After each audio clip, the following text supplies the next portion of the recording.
Hi everyone, Mark Roberts here from Film Hustlers. Just want to thank everyone for listening into the show. We really appreciate it.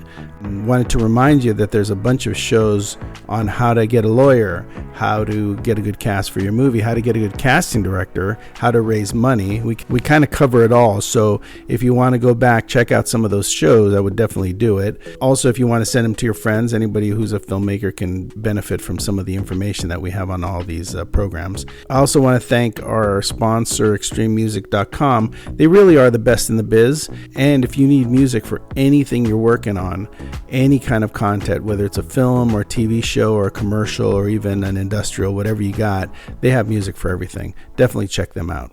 Enjoy the show. Okay, that's good. All right, ready? Yeah, we're all right, cool. Ladies and gentlemen, welcome to Film Hustlers. Welcome. Good to see you guys. That was a good intro. You know why it was good, Roberts? Because you weren't nervous. Normally you get nervous. After 5 years, now you're just like, boom, you went right into it. Well, hats off. You been watching Mario Lopez? Yeah, I'm excited because we got Michael Jablow here today. Is that how you say your name, Michael Jablow? Jablow. Oh. Like dirty fighting, like you Jablow. Yeah, okay, Jablow. Jablow. We've got Michael Jablow here today. Welcome to the show, Michael. Yeah, thanks for coming. I met Michael. He was recommended by our executive at Netflix. We hired him. You know, I saw that there was a poster on the wall for 61, right, which was directed by Billy Crystal. And I was like, okay, that's interesting. And then as we would joke around about different movies, I found out he did Naked Gun, the first Naked Gun. Mean Girls 2, Throw Mama from the Train was one of them. Throw Mama from the Train, Hair, with Milos Forman, Old School. Oh, Wow. The Contender, which got 2 Oscar nominations for Jeff Bridges and Joan Allen. Also did Barbershop. No, not Barbershop. Was it? Beauty Shop. Beauty I Shop. cut Beauty Shop with Queen Latifah and an all-star cast. He's such a good editor that he gets points on his movie sometimes. really? Yeah, like actual Just percentages. once. Just Oh, once. was it just once? When I cut Muppet Christmas Carol with Michael Caine, I took a huge cut in my salary because I really wanted to do the movie, and as a reward, they gave me 1% of the Henson take on the movie, and what I've seen in the last 30 years is 0. Well, sounds like Hollywood accounting. Yes, Hollywood accounting. Well, we've had a really good time. I've learned a lot about you and about the history of your work. I mean, you're a terrific editor. It's funny to work on a film with somebody and to see like the process that they go through. I mean, slowly but surely, the way these films do, it got better and better to the point where literally I would sit there, like I sit there now and I think like there's not one arbitrary cut in the movie. Like perfect looking movie and all edits work. Doesn't always work that way, by the way. No, it does not always work that way, and there was very little that had to be saved. It really has to do with Mark's work on the movie, which was extraordinary, and the director, who they were a great team. Yeah, we are. In post-production, we have been a great team. Everyone contributing ideas to things, saying, let's try this, let's try this. It's a process. It's always a process. This has actually been, I've been at this for 50 years, and this has been one of the happiest post-productions I've ever been on. Oh, wow. Wow. That speaks volumes, because normally it's all about him. Yeah, I know. Somebody, he's like, this is mine, it's going this way. You're like, dude, you're the producer, settle down. No. Yeah, relax. Don't forget, afterwards, slip me the hundreds. That's right. Thank you. No, I appreciate that. Here you go. You take Venmo? But so let's go back in time a little bit so that people can understand like the origin story of Michael Jablow. Jablow. Like Sorry. boxing. Jablow. Michael Jablow. Give you a Jablow after Jablow. this. Look, I don't care how you pronounce it, as long as you call me. And the check clears. Yeah, And the check clears. And the name's right on the check. Exactly. That's it. How people get into the lane that they end up in? Like, how did you always want to be an editor? When did that show up in your life? It showed up in my life in my first film class at Goddard College in 1967. I just really enjoyed the editing room. I enjoyed the whole process, and this was so primitive that we didn't even have a moviola. In order to judge cuts, we would cut on a movie scope, where you're turning the handles, and then to see what the pace was, I take the 16 millimeter film all silent and put it up on a projector and look at it on the projector. But there was something to me so magical about just putting images next to each other. And creating new meaning once they're next to each other. Later, I went to School of Visual Arts in New York. I learned everything there. I learned how to shoot. I learned how to record sound. And I learned how to cut. Is that because you were in a school that required you to kind of help others? Was in it. Yes, absolutely. But once I got out of school, I actually used all of those things to make a living. In February of 1973, I got a ride across the country with some friends of mine and got in touch with another friend who went to School of Visual Arts in New York and was at the American Film Institute. I was planning on staying for a couple of weeks. I had an apartment back in New York. I was traveling with nothing but a backpack. The minute I got there, he offered me a job. And this is to L.A., you're saying? This is to L.A. At the American Film Institute. And in those days, the American Film Institute only had 20 students. There was no tuition. Wow. And the government gave you $5,000 the first year to direct a 16 millimeter film, and $10,000 the second year. Wow. Nice. And he offered me a job as a boom man on an AFI film. He then had a job shooting rock and roll promo film for A&M Records. This was before there were videos. This is like, and we went to the Hollywood Bowl and shot this band called Gallery. I was the assistant cameraman in Loaded magazines, and then I went and cut the film. And I found myself sitting on Hollywood and Vine in the chem offices cutting this rock and roll promo film for A&M Records. I had been out of film school for a year, and it was just one thing after another. I cut the promo film, then we went off and we did a low-budget horror film called Rattlers that we shot in Palmdale. I was the assistant cameraman on there. And sometime operator. I actually got a chance to shoot with a Mitchell, which is the classic Hollywood camera from the 1930s. So that was enormous. It was a huge, enormous, right? Yeah. Absolutely enormous. It must have weighed 200 pounds. And they couldn't control the sound. They couldn't control the sound coming out of it, right? They couldn't, but we were doing action stuff, and we had 3 cameras. And I was my job was the clapper loader, so I got promoted and became the 3rd cameraman. And one thing just led to another. I ended up going back to New York for a while and decided that what I really wanted to do was be an editor. And I passed out 125 resumes in 2 weeks, walking from place to place, got a job as an apprentice at a commercial house. And they said they would pay me, that they would let me join the union after 6 months. I hated the job. I hated doing TV commercials. And you'll appreciate this because there was a tremendous amount of searching for stock footage involved. In the days when we didn't have computers, I literally had to go from film library to film library and sit there and look for crowd shots for a Simmons mattress commercial that wasn't shot properly. You couldn't just Google, go on YouTube? Yeah. So then you fell in love with editing. Did you not go back to any other gig like shooting or directing or any of that? I did not after a certain point. But is it because you kept getting jobs? Yes, I kept getting jobs. Did you ever dream about going back to do something else? No.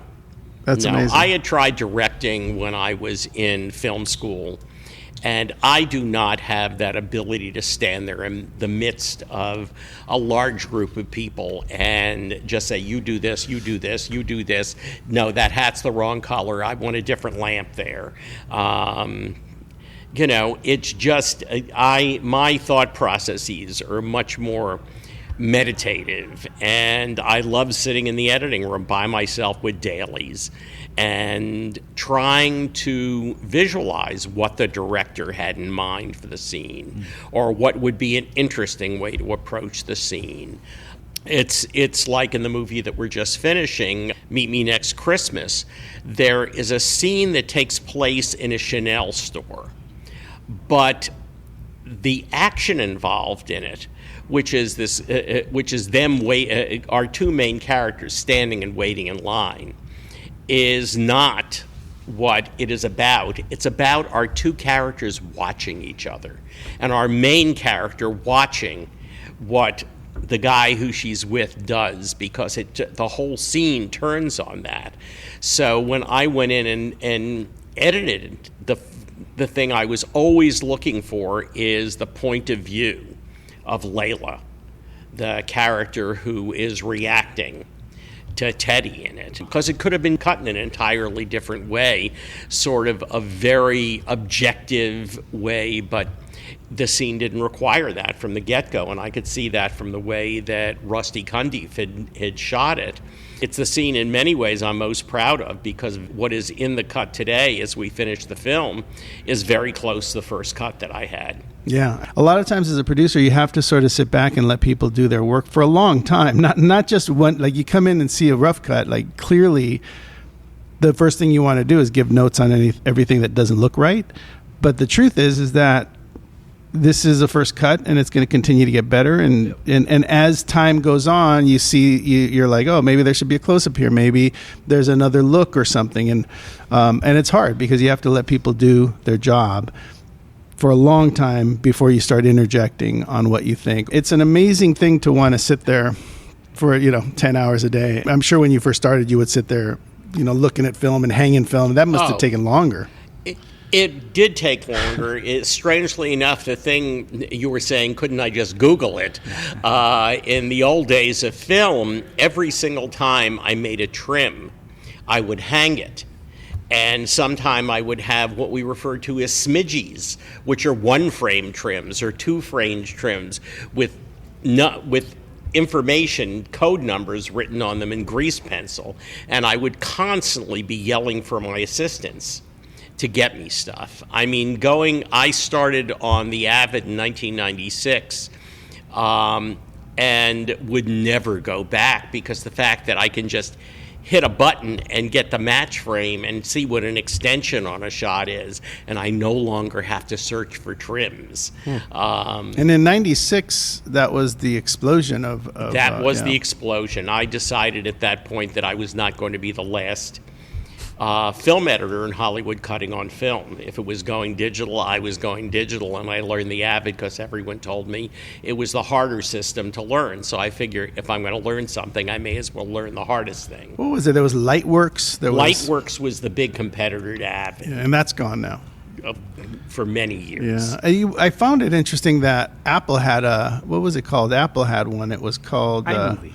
That's what I edited on. Final Cut. Yes. Final Cut. Final Cut Pro. It still exists, but mostly as an amateur thing. Because because there's no more upgrades. That's it. There are no more upgrades. Wow. They just dropped it. It's a very exotic market, the market for film editing, and they could not make enough money in it. The thing about Avid is not only do they make the media editor, but they also manufacture tons of things for TV stations, so that they're all the commercials that are run on TV stations, all that's put together on Avid. So they could push a button. Yeah, so they can push a button, and that's where Avid really makes its money. I mean, there are competitors now. There's Adobe Premiere, but that has drawbacks in that it's much more difficult to work on a multi-editor show. We had two Avids on this show. Me and my assistant would bounce things back and forth. Shout out to Nadav. Yeah. I got you, girl. But yeah, the 1996 was the explosion, and then no one ever went back, and everything's cut non-linear and digital now.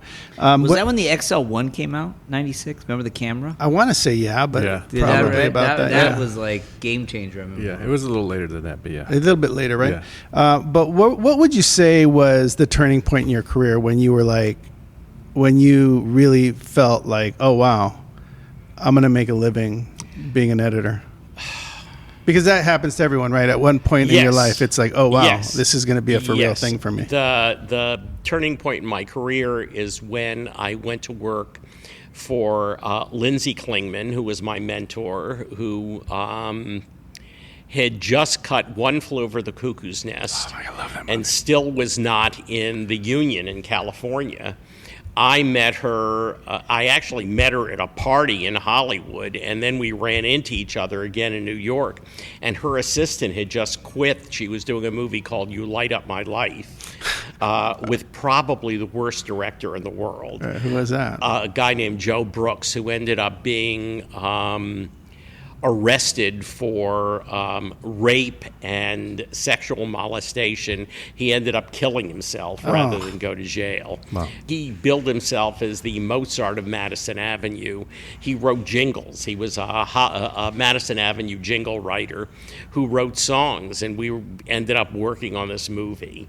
And then after that, what was the movie, though? What was the movie that you were like, oh, wow, everyone's going to know this Hair. movie? Hair. Wow. Lindsay hired me as her first assistant on Hair. I ended up becoming a co-editor.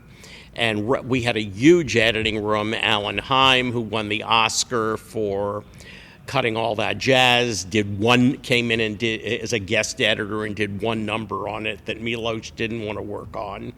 And I worked on that film for 18 months. We were in production for 9 months, from September 7th of 1977 until Memorial Day of 1978. Wow. I mean, it is the longest picture I've ever been on. It's one of the longest jobs I've ever had. Were you really proud of that when you saw enormously. it finally? I think it holds up incredibly well. It was my postgraduate school in editing, and then I finished that movie and got hired to do a Redford movie at Fox. Did that for another year. A picture called Brubaker. And at that point, I was very, very tight with the head of post-production at 20th Century Fox. And I walked into his office when we finished the movie, and we were sitting there sipping scotch. And I said, I can't be an assistant editor anymore. It's driving me insane. And he had been the VP of Post at United Artists when I was doing Hair. And Woody Allen has said, I know you're not supposed to mention his name, but Woody Allen said that 90% of everything is showing up. In many ways, the big change in my career came. We had taken Hair to Denver to preview it. We had a very good preview. A meeting was called with the heads of United Artists, Eric Pleskow and Krim and Mike Medavoy. For 10:30 in the morning, we were going to have a breakfast meeting. And Gary Gerlich was there. Milos Forman, the director, didn't show up. Lester Persky and Bob Greenhut, the producers, didn't show up. Lindsay Klingman, the supervising editor, didn't show up. I showed up. I sat there with them and brainstormed everything they were going to need for the release of the movie. We flew back to LA that afternoon. I got a call from Gary at UA. He called me into the into the UA offices in Beverly Hills at the time and said, obviously, you're the only one who we can communicate with. You're in charge. And I basically piss everyone off. Nobody else really wanted to do it. And I just filled in and supervised the completion of the movie. And so I had a relationship with him. I then went to do this picture at Fox, and while I was there, Alan Ladd, who had been the head of Fox, got fired by Chris Kraft because he was asking for too much money and too much power. And Sherry Lansing came in. And when Sherry came in, she brought in Gary Gerlich again as her head of post-production. So I had this long relationship with Gary, and Gary got me my first feature, which was Modern Problems, starring Chevy Chase in 1981. Great movie, yeah. But there's, nobody ever, at that point I was definitely an editor, But there are so many ups and downs. My old friend Stephen Gyllenhaal called his production company Roller Coaster Films because it doesn't matter how high you go, you're going to hit those lows also.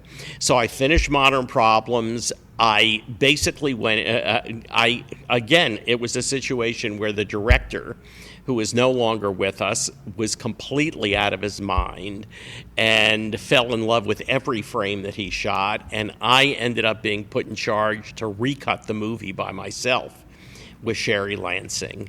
It opened Christmas Day 1981 and made $28 million in the first 4 weeks, and is still one of the highest opening Christmas movies ever. I didn't work again for 7 months. Wow. Yeah, I mean, that's just the way the film business is. You know, you have really big highs, and then, you know, and I basically had to dig my way out all over again. But I never stopped working. I did a pilot for Stephen Bochco for a short-lived series called Bay City Blues that was famous for being the first place that Sharon Stone ever barely acted. I then did a feature for Art Linson and Cameron Crowe that was their follow-up to Fast Times at Ridgemont High, which ended up being a total and absolute flop. I remember that. And I could not get a job after that, so I went and started editing TV movies. And in 2 years, I cut 7 TV movies. I would finish one on Friday. I would start the next one on Monday. Always working, in fact, with the same producer. What was the name? Bob Goodwin. Bob Goodwin. I worked on a lot of TV movies back in the day too, and it was always the same guys doing them over and over and over. Yeah, it was a big business. And so we did seven pictures just like that. That's some remarkable. of them were terrific. Some of them were total turds. I think for the people that listen to the show, what's really interesting about your trajectory is at some point you did have to go in and tell someone, hey, you know what? I'm tired of being an assistant. Not to make this about me, which I always do. Here we go again. But all right. But when I was having a kind of a rough time, I remember I called my friend Sam Zoda, who was in charge of ITV, and we had been friends since the beginning of my career. So I took him to a really nice lunch, and we sat at lunch, and I dressed real nice, and I said to him as we were sitting at lunch, I may have been even before we had lunch, I said, Sam, you're in charge, right? Like, He's all no? I said, you decide, right? You decide who gets hired and who doesn't get hired. And he was like, I guess I do. I said, great. I said, so here's the deal. I really want to make a shift, right? I want to do some non-scripted stuff. And since you're in charge, I just want you to know that if you were to hire me, that I wouldn't let you down. I'd work tirelessly, and I do the best job, and I swear to you, people would be like, where'd you get this guy? Like, I just want you to know that, you know. And he was like, okay.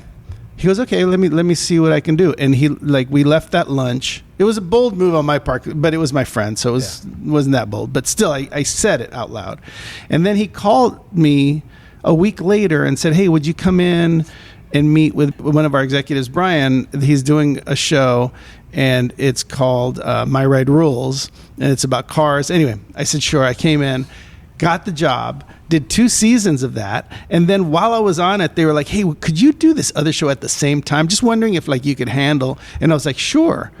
And they were like, okay, so and that became Ghostly Lovers for Travel Channel, and it was just a crazy moment because it did all occur just because I had that lunch, and I was like, what the hell?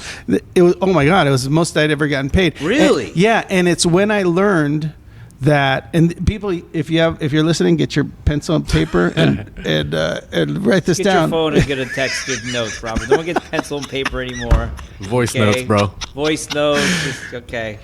But or rewind it. But your quill and pen. Yes, exactly. Your ink and your quill.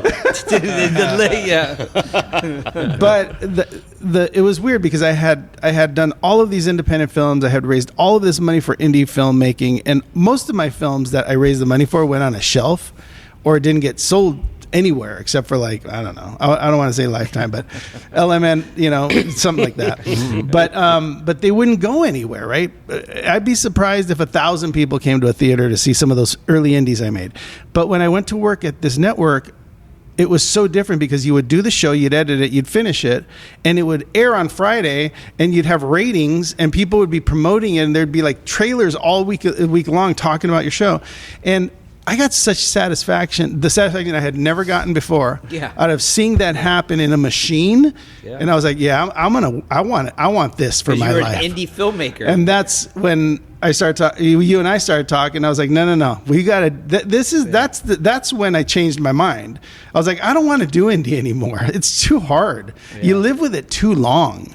You know, like when I do a movie, it goes away now, and it goes into this machine of people that have this and that and send it to foreign and do. Yeah, I mean, we were told by one of our executives at Netflix that 200 million people could very easily see our movie. I might edit that out because they'll be looking for residuals on that. No fazools. Hey, you want the fazools, right? But yeah, 200 million people might see the movie all over the world. That's an amazing amount of if 100 million see it, half of that. If a million were to see it, I'd be stoked. But no, I mean, it's a machine, right? Netflix is going to put billboards all over Sunset Boulevard, and it's all over the globe. All over just on Sunset. You're right, but Everywhere. the ones I'll see, right? I'm going to be super proud of seeing that. And there's something about that changes. I don't know. It changes the business for you, because at first I was very. And I think a lot of people that listen to the show are the same way. You just want to prove everybody wrong. You want to prove that you deserve to be in the business. You want to show them that you could do it for less. Which was a bad idea, but you got to start somewhere. It's not a bad idea. It's how we all start, right? Yeah. I'm going to show you I can do it. I'm going to show you that your movie that you made that sucked, that I can make it for less. Which is what I realized, Which is what I realized because when I was here at Universal, I was trying to make movies that Universal would buy. But they would look at me going like, well, yeah, that's like the movie we made, but we spent $50 million on it, and everyone took their little pieces and put them in their pocket, and you made yours for $2 million, and no one's making anything, and we can't steal any money from that. As a producer once said, you can't steal $1 million from $1 million movie. Yeah, that's right. Who said that? I don't know, but it's somebody. I've heard that from you before. That's Unless funny. there's residuals, there's an opportunity. Unless there's there's going to be big residuals now. I heard the streaming deal. Not to get off track here, but I heard the streaming deal for actors and directors and writers is going to be if a movie on a streamer gets a lot of viewers, that they're going to get a residual from the amount of viewers it gets. I don't know how they're going to measure that. Yeah, exactly. But no, they have a way of measuring. Oh, they totally. It's in their little computer. They can hit their special private Google. Right. Yeah, exactly. But that's the private one that they won't share with the. Exactly. Right. But they know. 200 million just went to 2 million. Yeah. Oh, wow, look at that. 2 million people. So, I read it wrong. So you have worked with some amazing people. You worked with Billy Crystal. What was it like? I mean, first of all, Billy Crystal is like one of my idols. I probably watched When Harry Met Sally a lot of times. Every girl I'd meet, we'd be watching When Harry Met Sally, and I'd always use it as references for the movies that I developed, because it was such a great movie. But what was it like working with him as a director? It was an incredible joy. I mean, 61 was the story of the 1961 home run race between Mickey Mantle and Roger Maris to break Babe Ruth's single-season record of 60 home runs. Billy had met Mickey Mantle first when he was 8 years old, and his father took him to a baseball game, and they sat in Louis Armstrong's box at Yankee Stadium. Billy Crystal's father was Irving Crystal and was a partner in Commodore Records and was a big jazz producer. Billy got him to autograph the program. Years later, in the early 70s, when he was just doing stand-up, he went on the Dinah Shore show, and another guest was Mickey Mantle. And he took that same program and had Mickey autograph it twice. I've seen it, once when he was 8 years old and once as an adult. And they got to be really close friends, and Mickey told him that if anybody ever does my story, I want you to do it. And so it was a huge thing for Billy. It was a realization of just a lifelong dream. And I had known him when we did Throw Mama from the Train. Oh, yeah. So I was familiar with him already. I Did was he on produce the set. that? No, he didn't. He just acted, acted in it. But before that, I had been at Castle Rock in the 90s and done a film called Little Big League, which was a big baseball movie. In fact, it's the best testing movie of my entire career, which just goes to show you, as they say, no one knows anything, because the movie opened against The Lion King and didn't make a nickel. But it's one of those pictures that people come up to me and tell me that they loved years later. Did you like that movie? Yeah, David? it's a classic. So Billy knew that I knew how to cut baseball. In fact, I've done 5 major baseball projects, starting with the Bay City Blues. I've also done a football movie with The Rock called The Game Plan. I did a soccer movie with Amanda Bynes and Channing Tatum. She's the man. I don't care about sports at all. I never cared who won or lost. But, I mean, working with Billy on 61 was just one of the best experiences I've ever had. We we have known each other a long time. We got along really well. For one reason or another, he decided that I was his consigliere on the movie, and whenever we had meetings with HBO, who were the producers, I was there. The proof is in the pudding. We got 12 Emmy nominations for that movie. That's amazing. Yeah. It's a great movie. It's a great piece. Yeah. It's a great movie. Yeah, it's that and the picture I did right before that, The Contender, are probably my 2 favorite films. I'm known as a comedy editor, so figure that my 2 favorite films are a biopic and a political thriller. Yeah, I mean, I remember The Contender because Joan Allen, I think she was older, but she hadn't really made it until The Contender, right? Right. Yeah. I remember reading about being really intrigued because she was so good in that. Did she get nominated for an Academy Award? She did get nominated. Yeah, she did. She and Jeff Bridges both got nominated. Did she win? She did not She win. didn't. It was a great movie. Christian Slater was in that, yeah. And he was terrific in that. And he was sort of making a comeback, too. Actually, a lot of people in the movie, she was new, and he was making a comeback. And it was a beautifully done movie. I love that movie. It was really a remarkable story because it was an indie, in fact, that was made for $10 million. None of the actors got paid. Jeff came in because he's an old friend of Joan's. Gary Oldman came in as an executive producer. People would just fly in and out. We were shooting in Richmond. After we finished it, Spielberg saw the picture and bought it for DreamWorks. It was the only film that was ever produced outside DreamWorks that they bought. We made The Contender for $10 million, and then the next picture that Rod Lurie and I did was The Last Castle with Redford again and James Gandolfini, which was budgeted at $80 million. That's crazy. What I like most about getting to know you and working with you is I miss the old Hollywood in a lot of ways, and I think I'm not calling you old. I'm just saying, like, I am old, baby. I am. The old Hollywood. The old Hollywood is so romantic. You know, I don't feel like all of these movies that you're talking about, and like DreamWorks and the heyday of Spielberg and the buying of Contender, and all those stories just feel so romantic and fun. And it's like everybody is ready to always talk about the good old days, but the one thing about the movie business is that it's 120 years old. And it has been nothing but change for 120 years. I mean, the talkies came in 1929, and then there was the 30s and the 40s, and then color came in the 50s. And it's constantly changed. I mean, the position of the studios have changed. Studios have come and gone. I've worked for a bunch of studios that no longer exist. Right. Orion Pictures. Yeah. I did 2 films for Orion. New Line. Yeah, I mean, RKO. RKO, yeah. I mean, the standard in the business is that things are constantly changing. And I can't say that it's always for the worst. There were executives in the bad old days who were absolute nightmares. Harry Cohn, who was supposed to be a real thug, or Louis B. Mayer, who ordered Judy Garland to take speed and Seconal to stay awake and thin. Yeah. Right. Jack Warner, he screwed his brothers out of the company. My first job at a studio was at Warner Brothers in '77, and there's a screening room there that was Jack Warner's screening room, and right to the right of the screen, there's a door, and you open the door, and inside there's a toilet.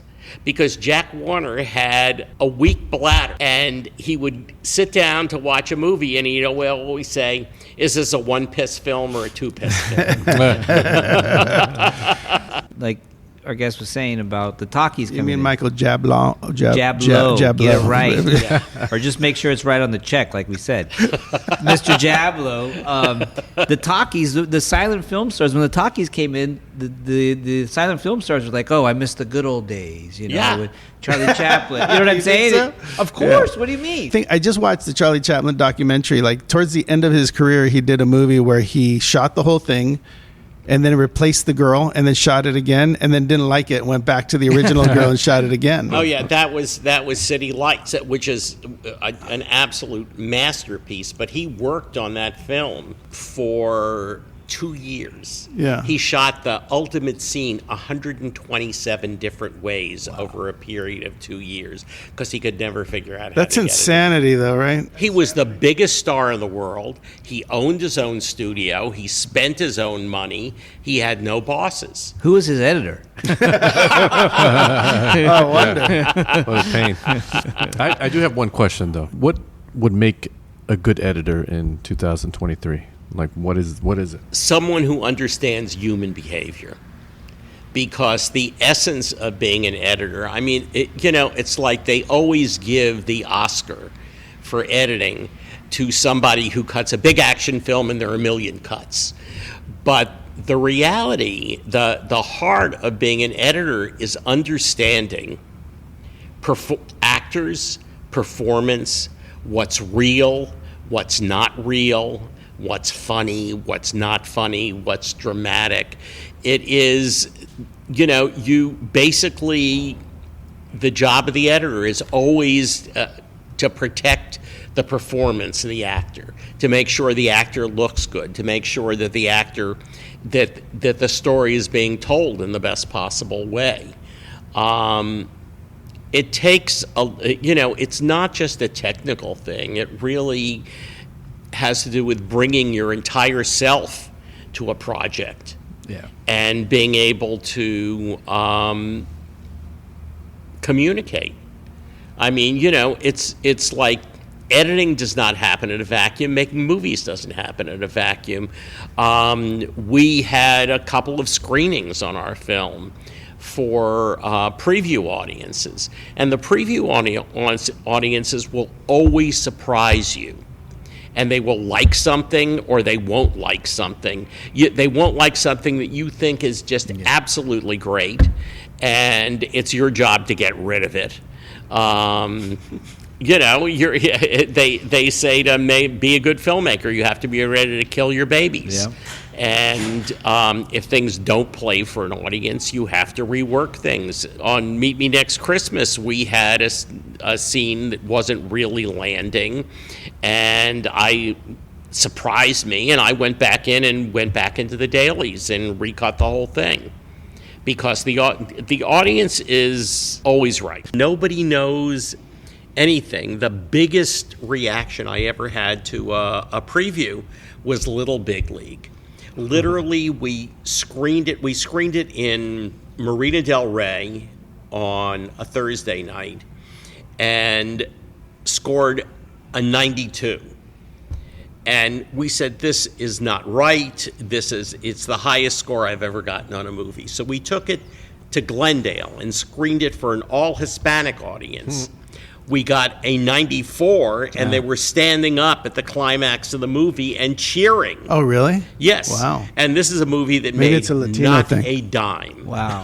Wow. So, I mean, it's so much has no to do. fazools. So much has to do with the mood, literally the mood of the audience, Timing. the weekend that a film opens, Yeah. the mood that it drops on TV. Certain things now get a chance to to build Breaking Bad, Yeah. which is now considered a huge classic. Its first 2 seasons on AMC, it didn't do well at all. It only caught on when it went onto Netflix. Yeah. Seinfeld, right? Didn't Seinfeld wasn't Oh, it? Seinfeld was a disaster. Yeah, and then They just kept sticking with it, and Castle Rock didn't want.